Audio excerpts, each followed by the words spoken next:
Qu'est-ce que la psychologie du trading?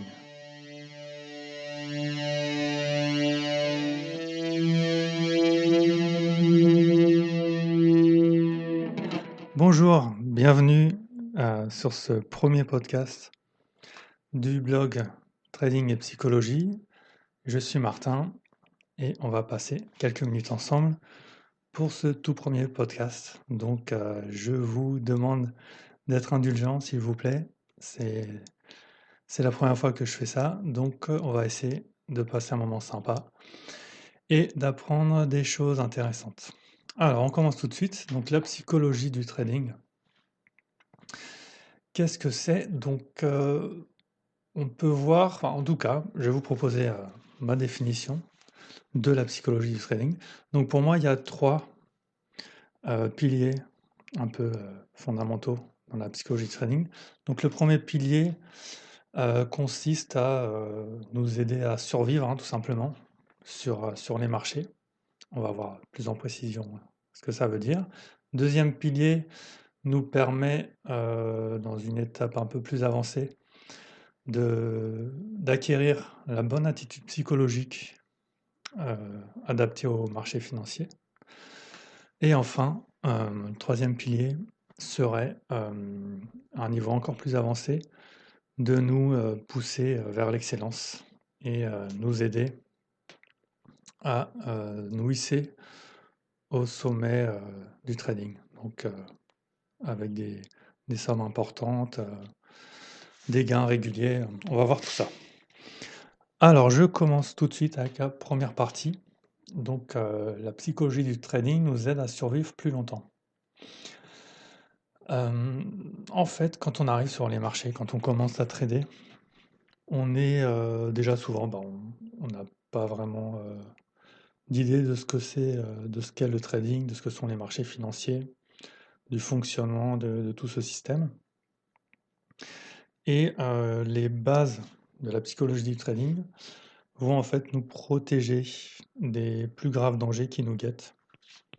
Donc il y a par exemple le fait d'être suractif, d'utiliser un levier trop important, de manier des sommes d'argent qui, qui nous mettent très rapidement dans un inconfort psychologique important.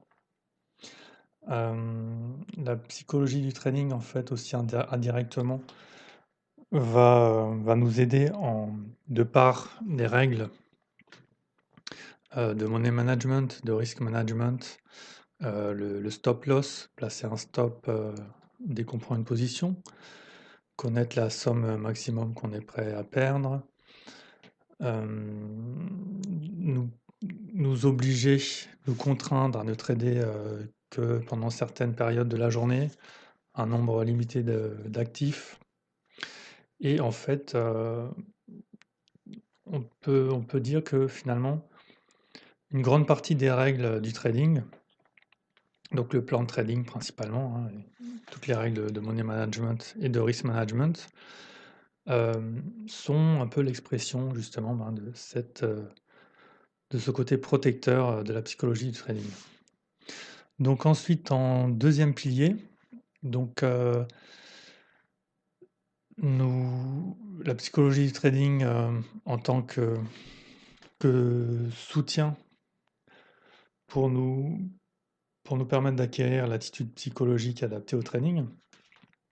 Donc là, je m'appuie en grande partie sur l'ouvrage de Mark Douglas, Trader entré dans la zone, dont je propose un résumé et une petite analyse sur le blog.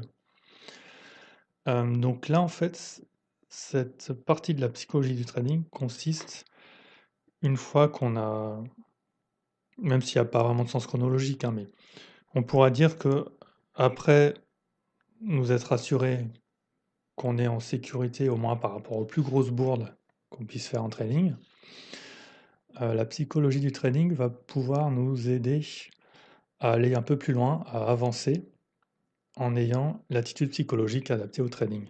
Ça veut dire que non seulement on va éviter de faire les pires bêtises et de se ruiner en quelques jours, si ce n'est en quelques heures,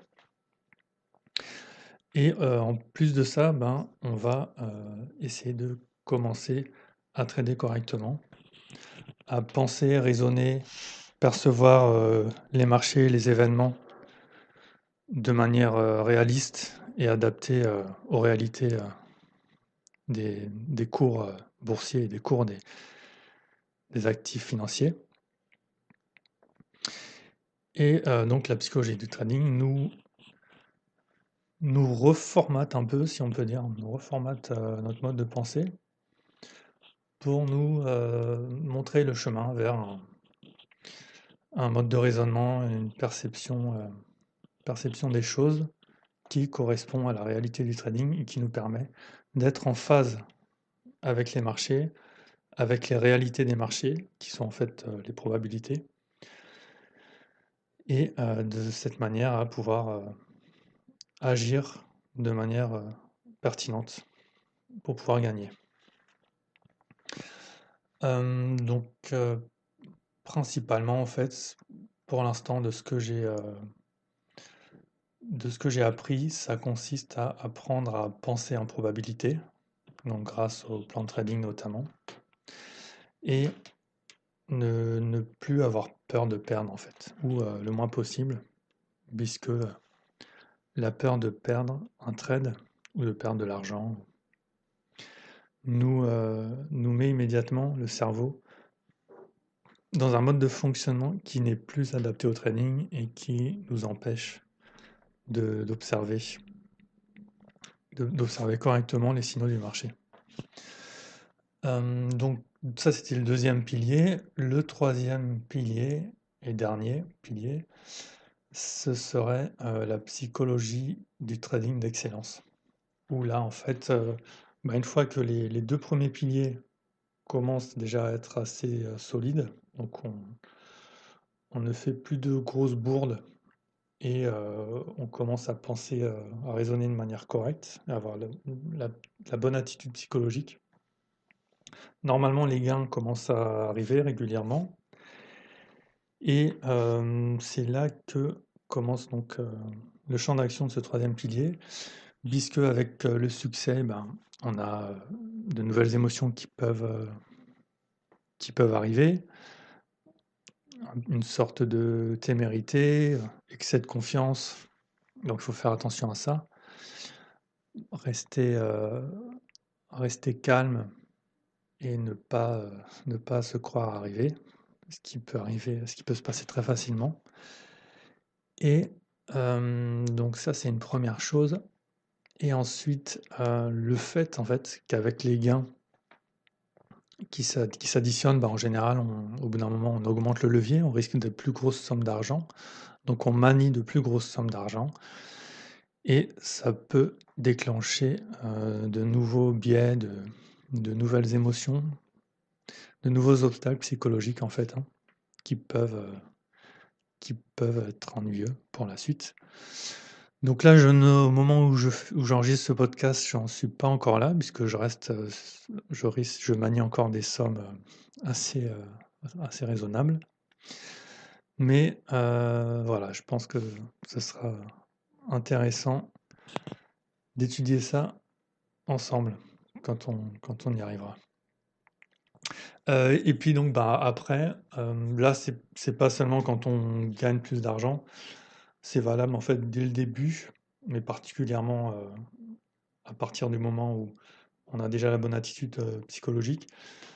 Ce serait le fait en fait, le fait en fait, excusez-moi pour cette répétition, ce serait de tout simplement se hisser encore plus haut au niveau cognitif, émotionnel, essayer de toujours se développer, de toujours avancer. Donc en améliorant nos facultés cognitives, en poussant encore plus loin notre sérénité mentale, nos qualités, les qualités du trader, dont je parle aussi dans un des articles du blog, d'optimiser l'ergonomie de notre espace de travail, chercher vraiment à s'améliorer, à aller encore plus loin et à mettre de côté autant que possible notre cerveau et notre psychologie. Voilà, mais je pense que j'ai fait le tour.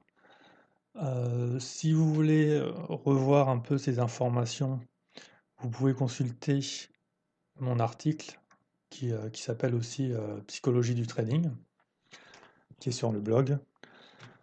Donc je me suis appuyé dessus, en fait, hein, pour enregistrer ce podcast. Il me semblait que c'était intéressant de vous faire un premier podcast qui présente, ben, le thème, en fait, central, de mon blog. Voilà, bah, j'espère que le blog, vous a plu.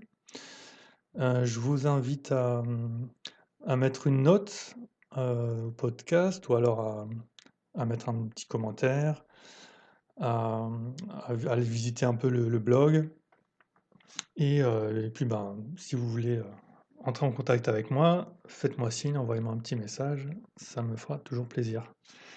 Mais je vous souhaite, à très bientôt pour, un prochain podcast ou un article, puisque ça continue, on continue, d'éditer, du nouveau contenu régulièrement et je vous souhaite de bons trades.